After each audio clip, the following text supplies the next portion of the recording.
Assalamualaikum warahmatullahi wabarakatuh. Saya Priti Fani dari jurusan Sistem Informasi kelas 11 2B02. Saya di sini akan mempresentasikan hasil kelompok kami proyek aplikasi basis data yang bertema Icon Beauty.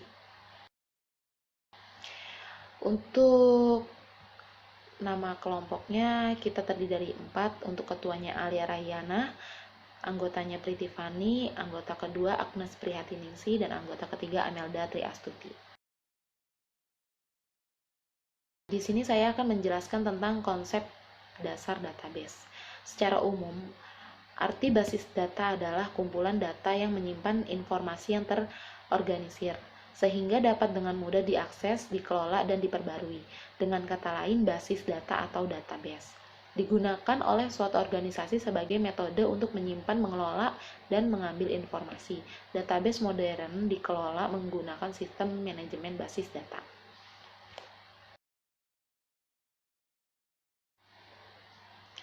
Untuk komponen database, yang pertama data. Ciri-ciri data di dalam database, data disimpan secara terintegrasi. Database merupakan kumpulan dari berbagai macam file dari aplikasi-aplikasi yang berbeda, yang disusun dengan cara menghilangkan bagian-bagian yang rangkap. Data dapat diakses oleh pemakai dalam waktu yang bersamaan untuk aplikasi yang berbeda. Dan untuk hardware, perangkat keras, terdiri dari semua perangkat keras komputer sebagai pengolahan database tersebut. Peralatan untuk menyimpan database yaitu second storage, peralatan output dan input device, peralatan komunikasi data. Untuk software, perangkat lunak berfungsi sebagai perantara antara pemakai dengan data fisik pada database. Software pada sistem database dapat berupa yang pertama DBMS, Database Management System. Itu menangani akses dalam database sehingga proses tidak terlalu memikirkan penyimpanan dan pengolahan yang terlalu detail untuk program-program aplikasi dan prosedur-prosedur. Untuk user sendiri terbagi menjadi 4 klasifikasi. Yang pertama, System Engineer, Database Administrator, Programmer, and User. User itu orang yang mengakses database melalui terminal dengan menggunakan query language atau program aplikasi yang dibuat oleh programmer. Assalamualaikum warahmatullahi wabarakatuh. Nama saya Agnes Prihatiningsih. Saya dari kelas 11 2B. Saya akan melanjutkan presentasi dari Fani, yaitu tujuan penggunaan database. Tujuan penggunaan database terdiri dari 3, yaitu mengatur data sehingga diperoleh kemudahan, ketepatan, dan kecepatan dalam pengambilan kembali. Yang kedua, tidak adanya redundansi dan menjaga konsistensi data. Yang ketiga, pengaturan dalam pemilihan data sesuai dengan fungsi dan jenisnya.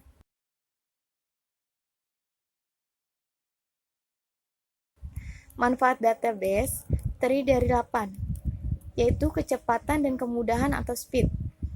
Yang kedua, kebersamaan pemakaian atau shareability. Yang ketiga, pemusatan kontrol data atau data controlling. Yang keempat, efisiensi ruang penyimpanan atau space. Yang kelima, keakuratan atau akurasi. Yang keenam, ada ketersediaan. Yang ketujuh, ada kelengkapan. Yang kedelapan, ada keamanan.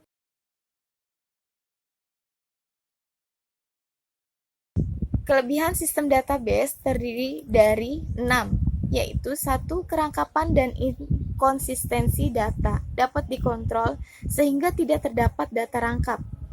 Yang kedua, terpeliharanya keselarasan data. Yang ketiga, data dapat dipakai secara bersama-sama. Yang keempat, memudahkan penerapan standarisasi. Yang kelima, memudahkan penerapan batasan-batasan pengaman. Yang keenam, terpeliharanya integritas data. Kekurangan sistem database tersebut terdiri dari 3, yaitu 1. Mahal dalam implementasinya. 2. Rumit atau kompleks.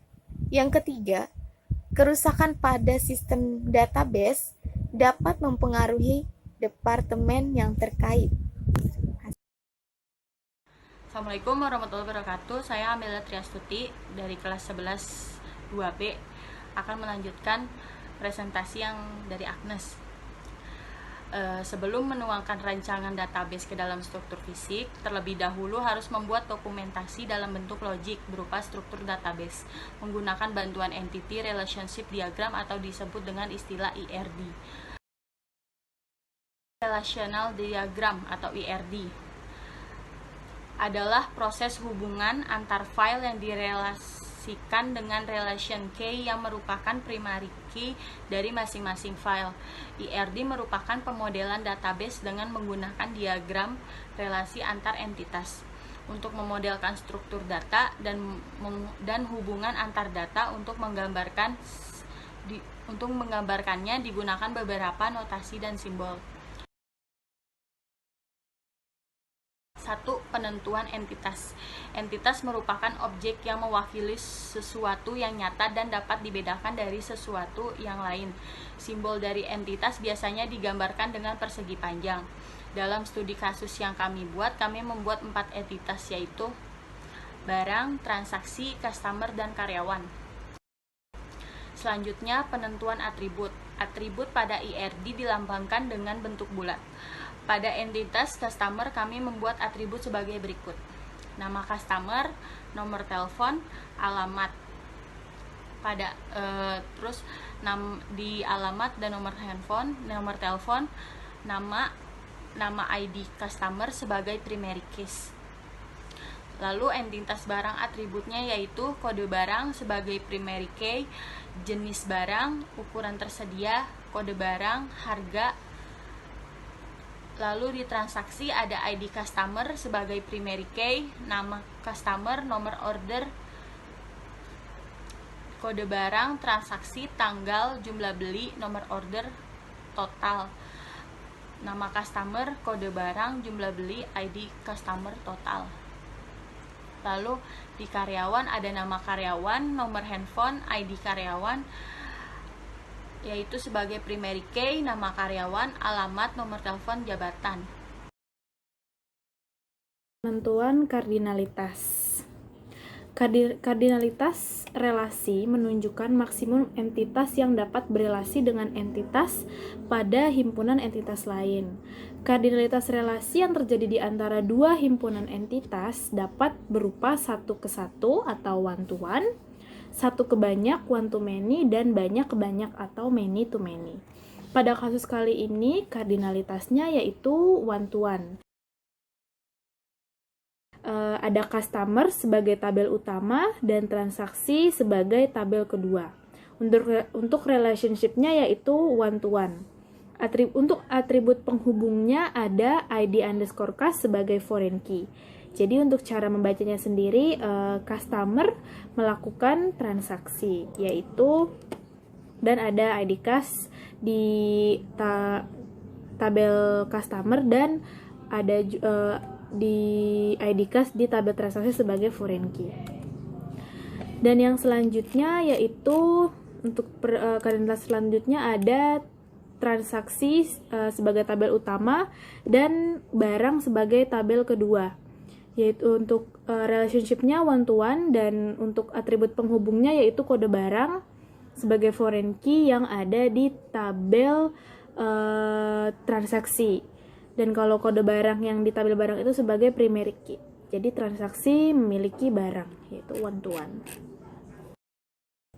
Setelah kita menentukan setelah kita menentukan entitas dan atributnya dan sudah kita buat kardinalitasnya, apa yang saling berelasi, kita sudah bisa membuat IRD-nya. Begitu. Jadi untuk kasus kali ini, untuk IRD-nya sendiri seperti ini. Cara membacanya, customer melakukan transaksi memiliki barang diproses oleh karyawan, begitu.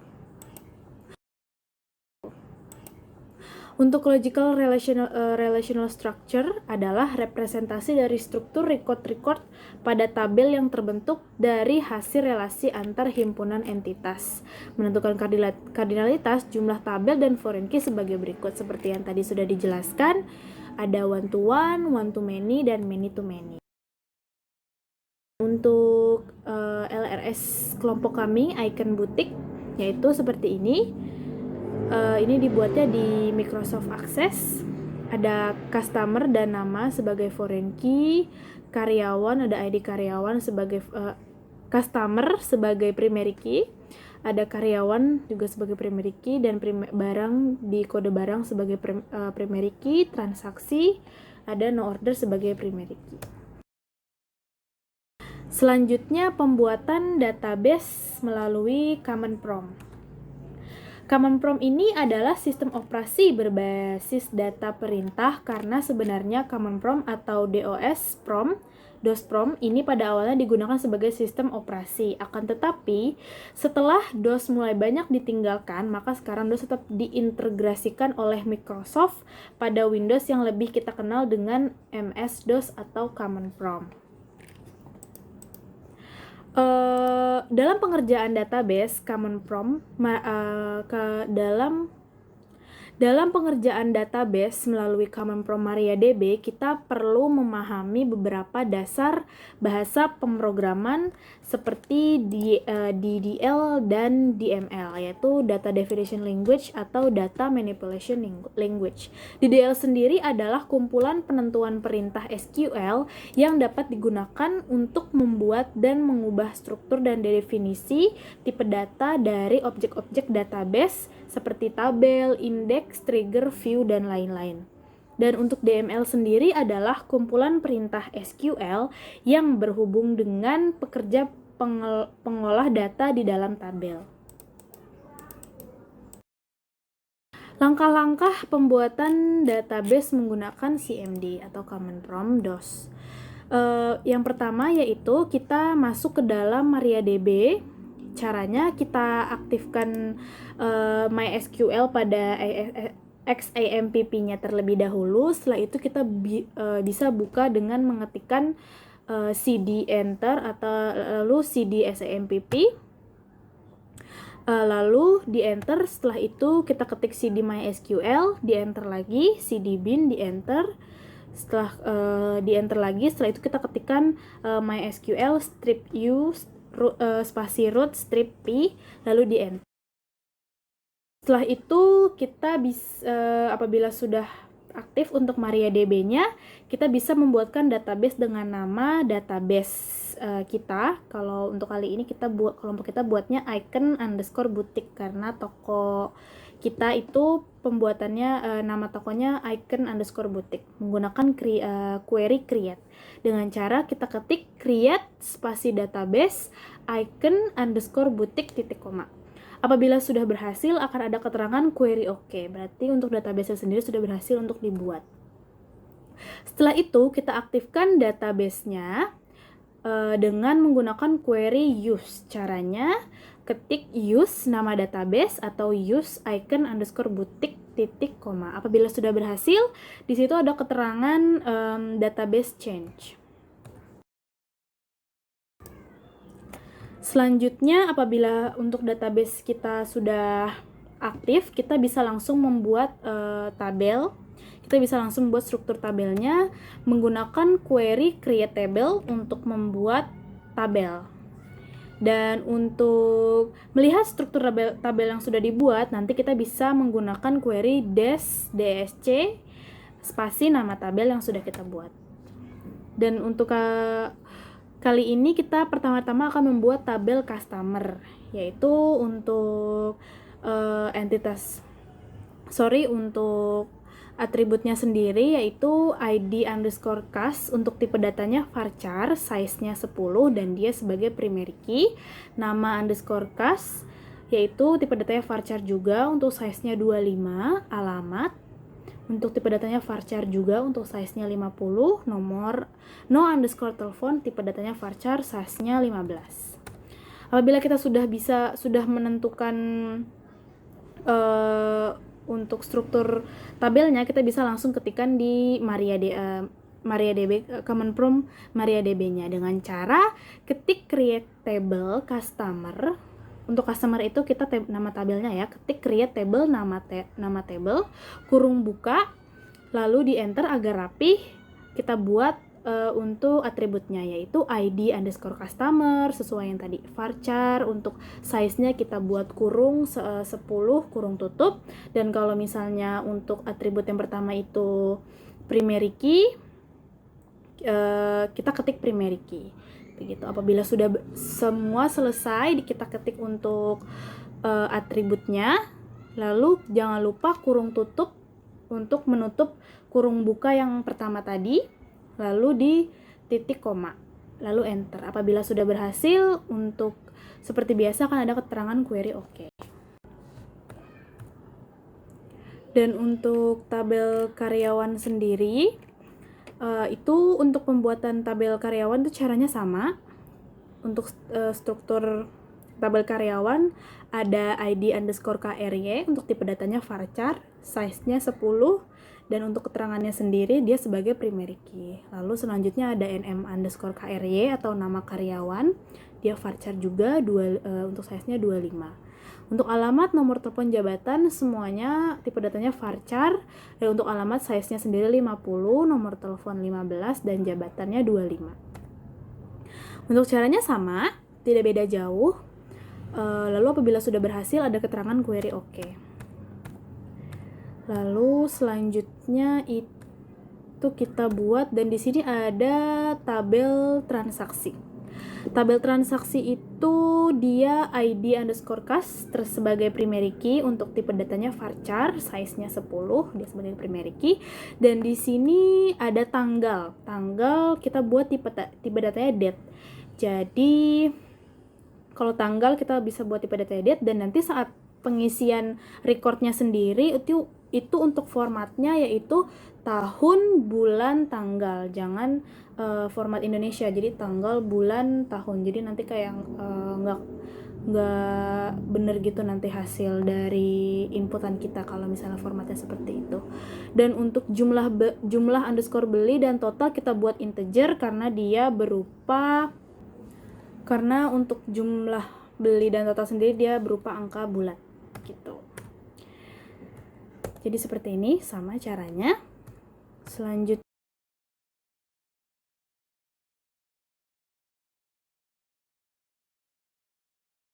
Selanjutnya itu kita, apabila sudah dibuat untuk tabelnya semuanya, kita bisa menampilkan seluruh tabel yang ada pada database kita dengan menggunakan query show tables, yaitu dengan ketik show tables titik koma, lalu di enter. Nanti di situ keluar semua tabel yang sudah kita buat. Di sini kita ada 4 tabel, yaitu barang, customer, karyawan, dan transaksi.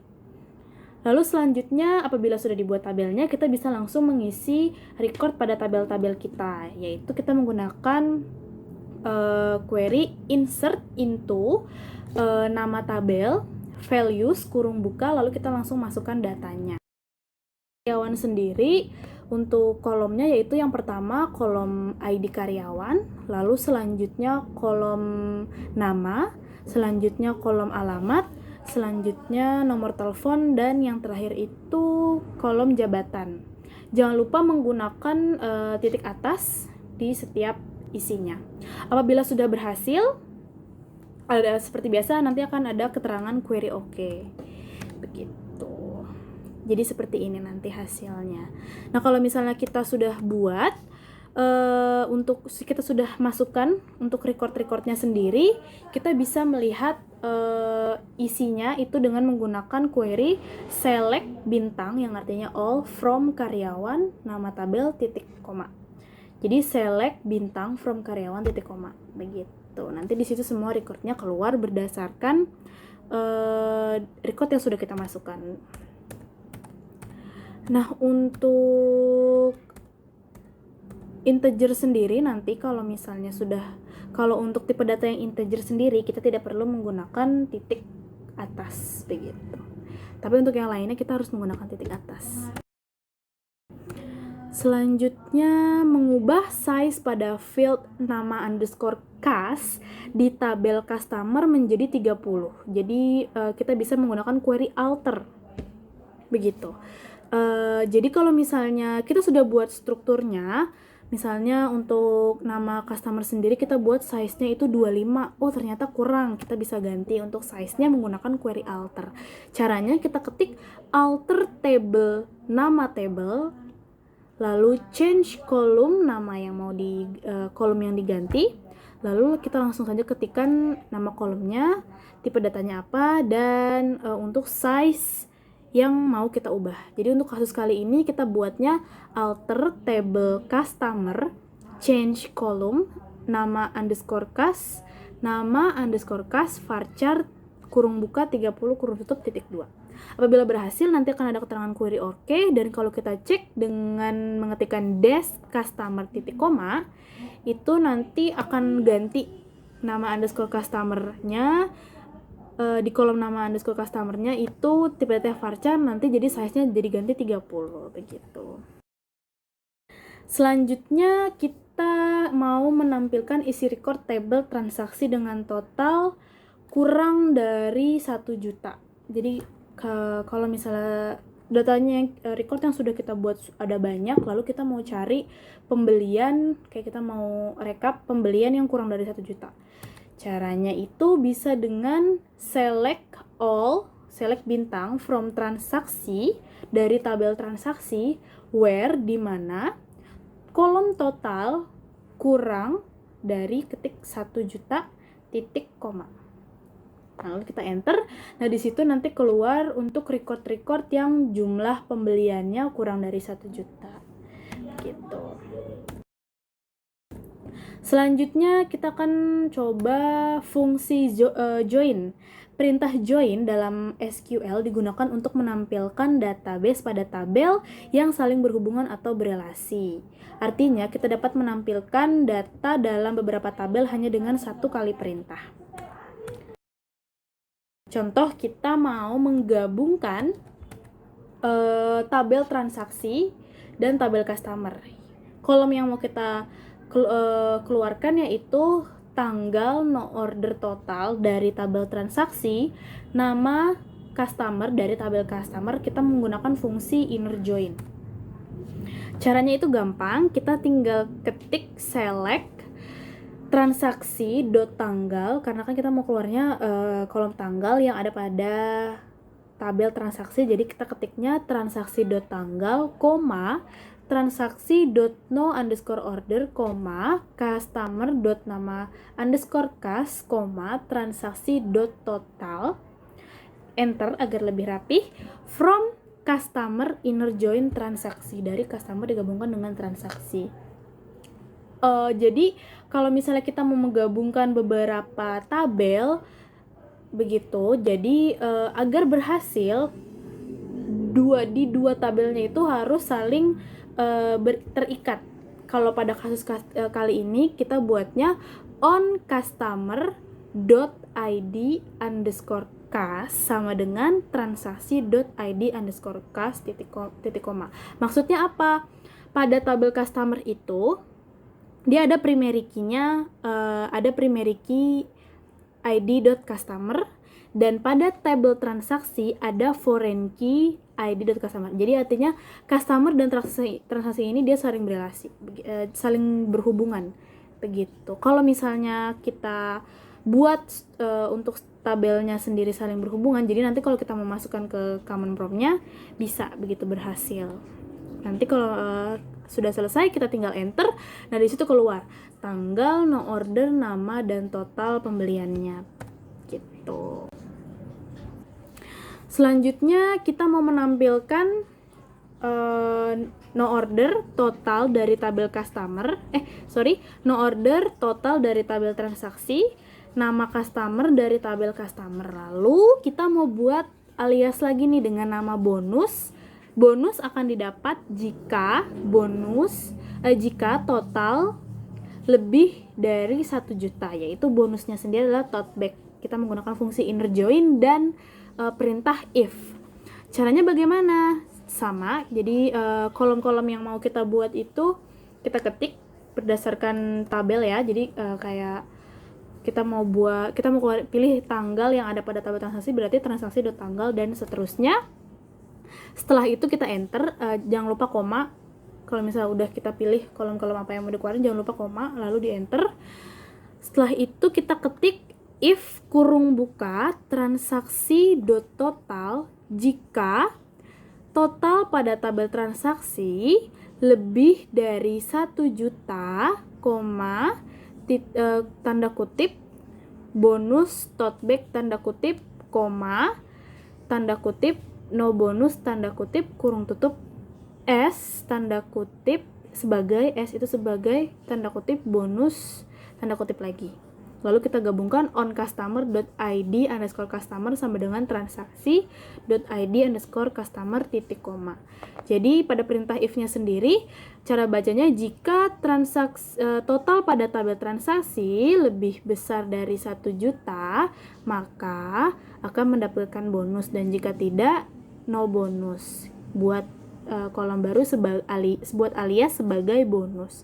Begitu. Kalau misalnya berhasil, di situ kita bisa, di situ akan keluar. Untuk kita lihat kolom totalnya. Di situ kalau misalnya pembelian kurang dari 1 juta kan ada keterangan pada kolom bonusnya no bonus, no bonus, no bonus, dan untuk yang lebih dari 1 juta itu ada keterangan bonus tote bag. Begitu. Sekian dari kelompok kami. Assalamualaikum warahmatullahi wabarakatuh.